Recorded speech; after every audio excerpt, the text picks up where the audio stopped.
Täällä on tänään jonkun profeetan syntymäpäivä, eli tää on kansallinen vapaa päivä tänään, nyt on siis torstai-päivä. Ja tyhmänä menin toimistolle, kun mä en tiennyt koko asiaa, ihmettelin vaan kun ei ketään näy koko talossa ja rupesin netistä kattoon, niin jep, vapaa päivä. Hyppäsin autoa, ajattelin lähteä ajelulla ja menen käymään Al-Mamsar-puistossa. Tää on mä oon nyt tämmössä paikassa kuin Al-Mamsar, vai mikähän tän nimi oli. Tää on valtavan kokoinen puisto ja tämmönen hiekkaranta-alue.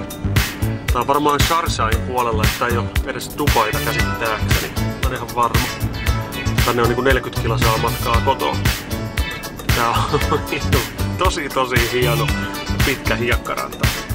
Tuossa vasemmalla puolella tossa on jotain tommosia isoja huviloita tai mitähän noin sitten mahtais olla. Ja katsotaan minkälainen paikka se on.